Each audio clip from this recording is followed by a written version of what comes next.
Welcome back to the Real Estate Replay. And now that 2025 is over, instead of doing a typical year in review where we celebrate all the wins and pat ourselves on the back, I want to talk about something else entirely. What I want to talk about is all the things that were just totally ridiculous and wrong this year, and all the things that I would love to leave behind in 2025 as we venture into a new year in real estate. Welcome to the Real Estate Replay, the podcast that says what everyone else in the real estate industry is too scared to say out loud. I'm your host, Wendy Gilch, and this season we're tackling real issues impacting home buyers and sellers. You know, the ones most real estate companies are too afraid to talk about. Hidden fees, we're exposing them. Shady practices, we're calling them out. And those broken parts of the industry, consider them on blast. Because while everyone else is playing it safe with their polished marketing and sanitized advice, we're here asking the questions that make people squirm. This is real talk for home buyers, home sellers, or anyone tired of being kept in the dark about how this game really works. The Real Estate Replay is brought to you by Housing Rebel because sometimes you need to break the rules to get it right. Let's get into it. Now, before you think I'm just here to rain on everyone's New Year's parade, let me tell you, this episode is based on a piece that we published on Housing Rebel. And honestly, it's based on the folder of receipts I've collected this year that could crash a laptop with less RAM than mine. What I'm hoping for in 2026 is finally a year where brokers actually start paying attention to what their agents are posting online, that agents are held accountable for what they post, that companies finally get in trouble for the lies they're putting into their ads, and that consumers, the people we're supposedly working for, get some actual clarity instead of being confused and misled every time they try to navigate the industry. But I'm not holding my breath. Well, mostly not holding my breath.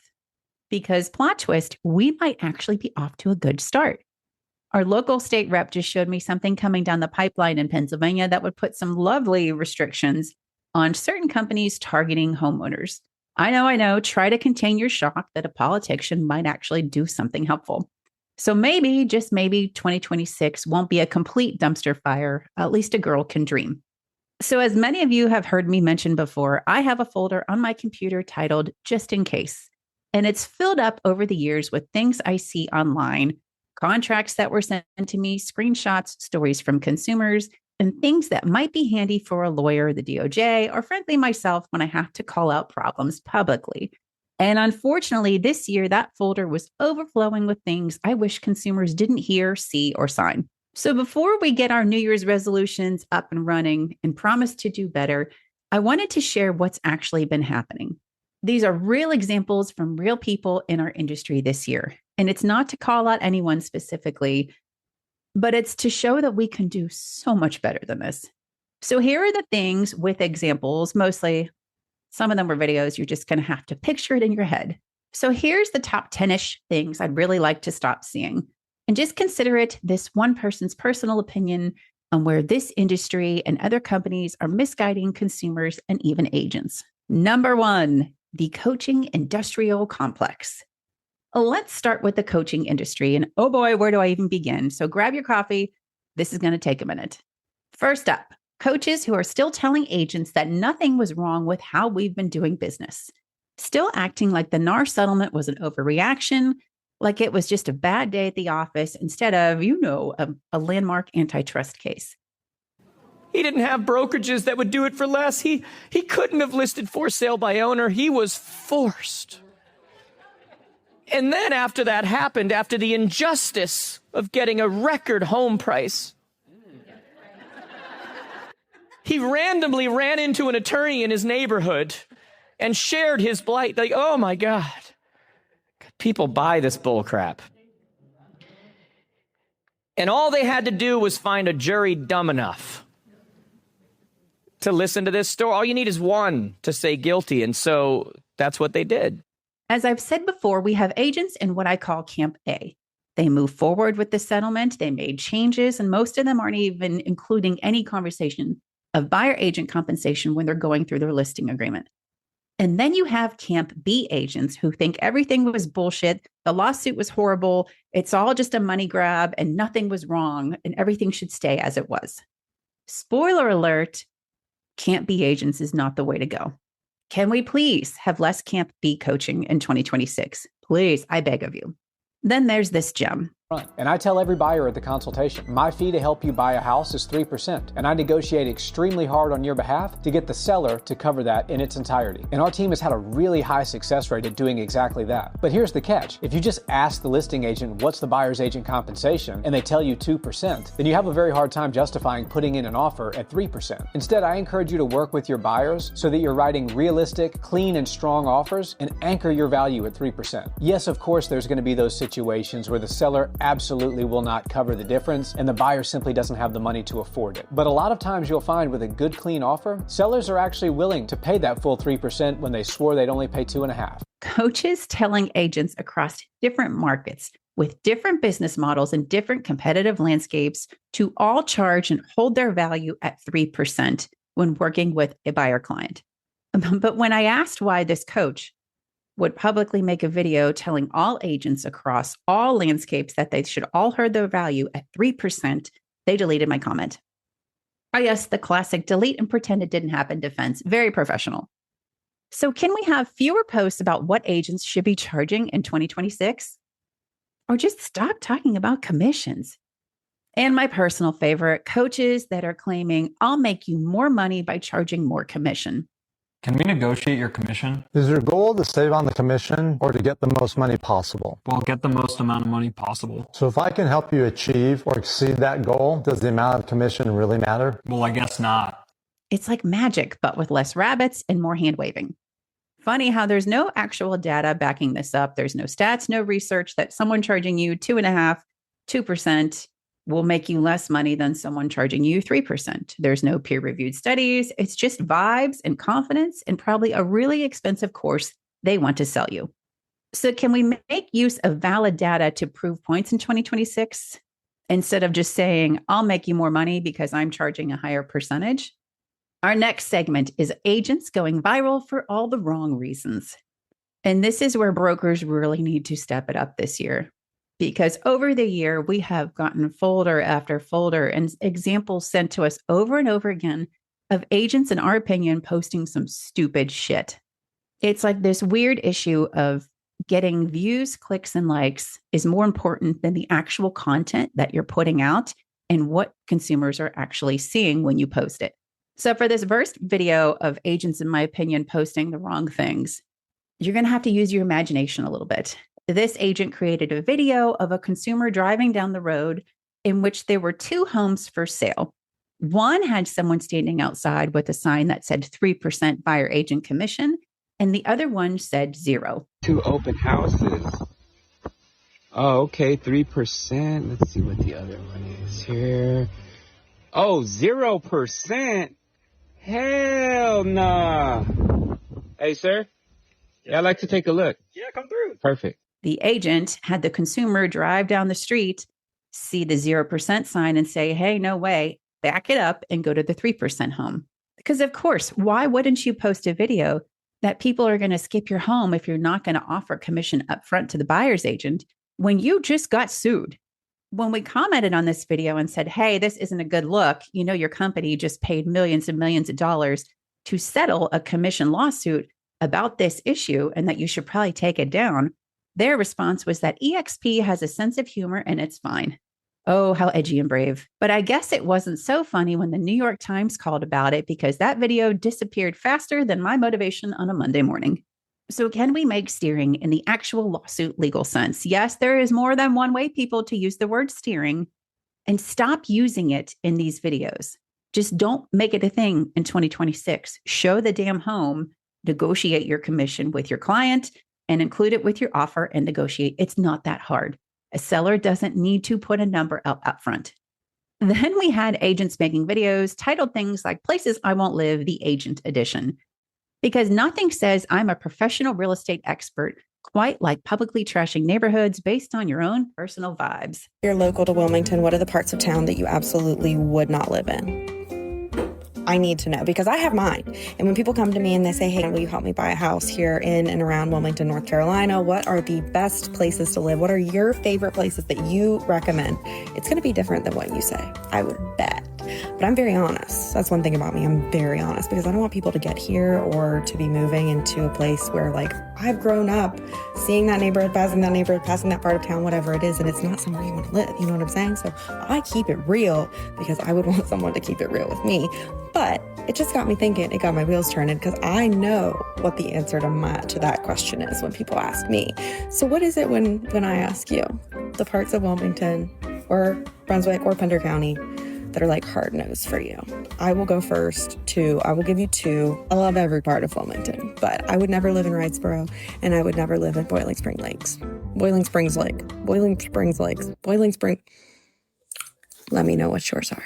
Making videos about where you won't live based on your opinion as a licensed real estate agent and realtor who literally uses realtor in their TikTok handle shouldn't be a thing.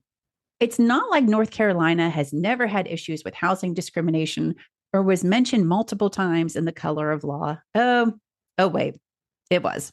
But sure, let's just ignore that entire inconvenient history. Can we please do better and not trash neighborhoods and pay more attention to how housing and discrimination got here in the year of 2026? And an interesting side note about that video that went from yikes to call the police real quick. A resident made a response video calling out this agent's commentary, noting how the places she mentioned she didn't like or wouldn't live ended up being predominantly working class communities and communities of color. The agent also went along to like other comments of communities that fit this same thing. This resident never tagged her video, never mentioned her name, and never did anything directly to link her to the video. But somehow, and this is where it gets really juicy, the real estate agent found the video, looked up this resident's personal phone number, and started to leave her voicemails and claimed if she wanted to talk, she knows where she lives and she can just stop by. I'm sorry, what? Like, did we just casually skip over the part where stalking and threatening behavior is illegal? The resident reported this agent to her broker, and at first the broker said he would take care of it, but then the next day, after probably consulting with someone who reminded him that this agent closes a lot of deals, he called her back and said that they should all just move on. You know, let bygones be bygones, no big deal, just a little light harassment between strangers. The video to this day is still on that real estate agent's page, and the real estate commission said they see nothing wrong with what the agent posted. It's also worth mentioning that when people commented on this video said, hey, this is like borderline steering, like this isn't appropriate. The real estate agent said, quote, you have to have a client agreement relationship to be considered steering. Talking about things based on opinion is not steering. How funny. Said from this realtor's professional account that talks about real estate using the realtor handle. Let's talk about the for sale by owner hustle in our next segment. I keep seeing agents posting things like, I won't show your home to my buyers when talking about for sale by owner listings. FSBO says, hey, I'd love to offer you 2 or 3%. I'm really generous, wink, wink. If you want to bring a buyer, I'll send you some photos over. Hey, Mr. Mrs. FSBO. We always say Mr. and Mrs., don't we? Hey, FSBO. Thanks. I'm really grateful that you would offer that. I'd be happy to tell my buyers about it. If they're not interested in my personal listings, I need to market my own clients' homes first. I mean, if I had your home listed, you wouldn't want me to go carting off, fiddling around with for sale by owner before I marketed your home, right? This, guys, is insanely effective. And I just had a guy call me. Somehow he pulled into my database. Someone must have called him from my team, and he called me back. He spends 10 minutes telling me how great his home is, and then he said he'd give me 2%. And I used that line, and his response is, oh, well, what would you charge me to take the listing yourself? It's an incredible takeaway. And remember, the FSBO always believes that there's an agent out there that will just, quote, bring them a buyer. They forget that the agents that they want and need actually have paying clients, AKA listings and buyer broker agreements, who are actually committed to them first. Remind them of that in a kind way, and you might get some listings. Oh, how powerful. How intimidating. Let me remind everyone of something really basic here. It's not your choice. It's your client's choice on what homes they see. You work for them. You're not the buyer. You're not spending hundreds of thousands of dollars to buy a home. If your client wants to see a for sale by owner property, congratulations, that's what you're going to do. unless you'd like to explain to them why their fiduciary is using them as leverage to get a listing. Can we stop using clients as hostages to try to get an FSBO listing in 2026? And while we're on the topic of agent behavior and ego, can we talk about the I don't do interviews crowd? Can't be the only real estate agent where I don't do interviews. And as a client, it is your right to interview who you want. But if I go to an appointment with you and after my appointment you say, okay, I'm going to interview with other agents, I am not going to compete for a job, point blank, period. There's plenty of other people that are literally demanding for my services each and every single day. So why would I spend time chasing you down? Because I know the value that I bring, and I've been over my presentation thousands of times, so I know the value that's in that presentation. So if you still don't see the value at that point, I'm going to exert my time and energy into someone that will see that value. And hundreds of people see that value every single year. Because this one really grinds my gears. Real estate egos are a fascinating study in human psychology. You can claim that you don't do interviews, that you're too busy, too successful, too in demand. But we see your top agent badge on Zillow, and we know what that means. Consumers should be interviewing agents to help them make the biggest purchase of their life. Full stop, period, end of sentence. If you are too important to answer a few questions for someone who's about to trust you with their life savings, maybe you're in the wrong business. Can we potentially have fewer real estate egos and more professionals in 2026? Segment 4, company shenanigans. Now, it's not just agents behaving badly last year, because there were plenty of companies out there cutting corners like they're in the Olympic speed cutting competition. Earlier this year, I found 2 testimonials from 2 different home equity agreement companies. Same photo, same person, even the same cat. Same quote, same everything, except one script talked about home equity agreements and one script talked about home equity investments. Literally changed one letter, HEA to HEI. So either these people are twins with identical cats who both decided to use competing companies to take out the exact same amount in an HEA, or stay with me here because this is a wild theory, someone's making a fake testimonial, which would be, super legal. But what do I know? I'm just someone who owns eyes and can see and read. Can we make FTC laws actually enforceable in 2026? Or are we still going to live in the guidelines are more like suggestions phase of capitalism? And then there's my favorite, who, if you follow me, we talked about this a couple months ago. The AI generated testimonials, which are also illegal, especially if you're not going to disclose anything to the consumer while they're watching it. A shell company that was doing something for insurance is totally lying in their marketing, using AI generated people with fake testimonials and a bouncing Mercedes. There were 4 different versions of this video with 4 different AI wives, all claiming huge savings on their car insurance, thanks to their husband exposing this. Not only did they show screenshots of how much money they quote unquote saved, it was so obviously AI that the Mercedes used in one of the videos was literally bouncing like it was off-roading somewhere in the driveway. Can we make companies actually prove their saving claims and stop making fake testimonials without even disclosing that they're using AI in their ads in 2026? I know it's a revolutionary idea, but it would be great to follow the laws. And speaking of things that make me want to throw my laptop, builder bonuses are still alive and thriving. When D.R. Horton isn't busy being sued by homeowners for, building homes that are falling apart, they're out there offering bonuses to someone else's fiduciary to get them to buy a home. Let me just start with this. Realtors, we always love you here at D.R. Horton Homes, so you know what we pay you. Well, guess what, guys? On top of that, we're offering you an additional $4,000 bonus through the 4th of July. All you got to do is pack them buyers in the car and bring them over to us. Heck, you may even be our buyer at this point.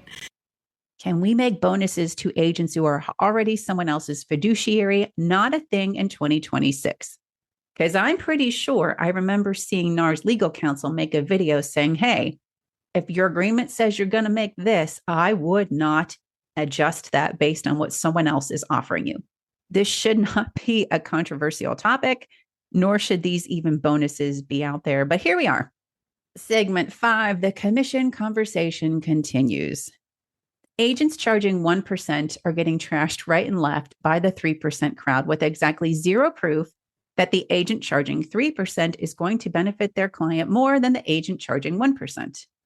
But sure, let's keep dunking on discount brokerages because ego and security, pick your poison.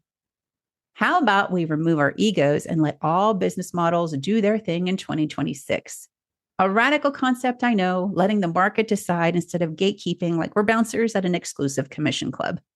And then there are brokers finding creative, and by creative, I mean shady ways to pass along their business expenses to clients because their broker model isn't working. And for this, we're talking about admin fees, transaction fees, breathing near the office fees. Most of my agents now charge the buyer or seller an admin fee, and honestly, I'm here for it. A lot of the time, it's the brokerage charging it, but a lot of them charge a fee to cover my fee. Two schools of thought on it. One, of course, is you want administrative help, so you should be paying for the administrative help. But brokerages and everyone else have gotten so crazy with nickel and diming agents to where the commission you take home is only a fraction of the gross commission. If you can get your seller to cover my fee, more power to you. And then if anyone pushes back, you can always be the hero and tell them that you'll waive that fee just for them this one time. Nothing says we're here to help with housing affordability, quite like making home buyers pay for your inability to run a profitable business without nickel and diming them. Can we make admin fees charged to consumers not a thing in 2026? Can we just not? Segment number 6, RESPA, never heard of her. Let's talk about everyone's favorite topic, RESPA violations. And by favorite, I mean the thing that makes compliance officers break out in hives.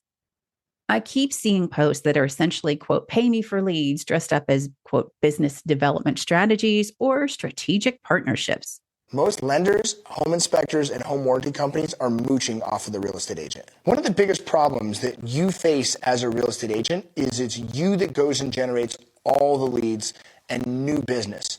And then you pass those leads and referrals on to your home warranty company, home inspector, and your lender. And you're the one doing all of the marketing. What you should do instead is charge your home inspector, home warranty company, and mortgage company a marketing fee for them to be your preferred vendor. If you're doing 50 to 75 deals a year, look at how much money per deal your preferred vendor makes on that deal. And then go charge a 25% fee on all of the money that they make, and that becomes your marketing fee paid back to you. And if you're sending 50 deals a year to them, that means they're making $50,000 a year. 25% of $50,000 is $12,500. That becomes your marketing fee for that vendor, is $12,500 per year. It's like a RESPA violation wearing a cheap disguise, like a mustache and glasses. No one will ever know. Calculating your fees based on how much business you're sending to someone that's not a business model, that sounds like a kickback scheme with better branding. The law exists for a reason, folks, and, quote, everyone else is doing it, hasn't been a valid legal defense since, well, ever. That defense didn't work in kindergarten when you pulled someone's hair, and it's not going to work now. Can we make RESPA actually enforceable in 2026? Can we not defund the CFPB in 2026 also? So here we are. We're done with 2025 and we've begun 2026. And everything I just showed you and told you is just a handful of what consumers saw online last year. The highlights reel, if you will. And by highlights, I mean lowlights, the blooper reel that just keeps playing. But remember what I said at the beginning. We might actually be off to a decent start for once. That Pennsylvania legislation targeting predatory home equity companies, that's some real change. That kind of thing happens when enough people get fed up and demand better. On a personal note, I'm not going to lie, the end of last year was rough between work stuff piling up, some health issues I was dealing with, and some things going on with my youngest that required a lot of my attention and energy. I wasn't exactly at my podcast producing best. Some of you probably noticed I went a bit quiet there for a while. But this year is looking up. I'm excited. I'm energized. Hopefully we got our health ducks in a row and our kid ducks in a row. And I'm ready to get back into making more podcasts, and this time with some really special guests lined up. And speaking of special guests, if you're a Housing Rebel Provider member, don't forget we have our meetup with Rob Hahn on January 21st. And next month is going to be fun. We're hosting Hunter Brook Media for a belated Valentine's Day special on just how much we all love brokers who send 99% of their business to the same lender and the absolute hot mess that is new construction. Nothing says I love you quite like captive lending relationships and builder shenanigans. The industry can and must do better. We don't have a choice. So here's what I'd like to see less of in 2026. Camp B real estate coaches pretending the lawsuit never happened or shouldn't have happened or was total bullshit. Brokers ignoring problematic agents because they close a lot of deals and bring in the big bucks. Agents going viral by any means necessary, ethics be damned. Companies cutting corners on compliance because it's easier and cheaper and no one will call them out on it. And creative interpretations of the law that are actually pretty damn clear. And an administration not enforcing anything because apparently laws are just vibes now. And here's what I'd like to see more of, the radical stuff. Brokers actually monitoring and enforcing rules with their agents instead of just having them on paper. Agents understanding that your post represents more than just yourself. You're representing the entire industry, whether you like it or not. Everyone recognizing that real people, clients, colleagues, entire communities are watching and affected by what you put out there and say. Actually enforcing laws that were created to protect consumers, not as suggestions, but as, laws. And more rebels like us at Housing Rebel standing up to protect and educate consumers about the many pitfalls and traps in this industry. 2025 was a whole lot, but we can make 2026 so much better, or at least less screenshot worthy. I only have so much space on my hard drive, and I'm really pushing the limits right now. Thank you for listening to this very special We're Calling Everyone Out episode. And if you found this helpful or it made you uncomfortable, which might be even better, share it with someone in the industry who needs to hear it. And if you're a consumer listening to this, just know there are people fighting for you. We're out here. We see the nonsense. We're documenting it, and we're not going anywhere. Keep asking questions, keep holding everyone accountable, and keep demanding better because, frankly, you deserve better than what the industry has been giving you. Let's make 2026 a year where I can actually close that just in case folder instead of needing to upgrade my storage plan. See you next time. So that's it for this episode of the Real Estate Replay. But here's the thing. We know you have stories. The nightmare inspection that got swept under the rug, the agent who ghosted you at the worst possible moment, and the closing surprise that cost you thousands. Whatever shady, frustrating, or downright unbelievable thing that happened to you in the real estate world, we want to hear about it. Send us your stories at sellinglater.com. Because the more we talk about what's really going on out there, the harder it gets for the industry to keep pretending that everything is absolutely fine.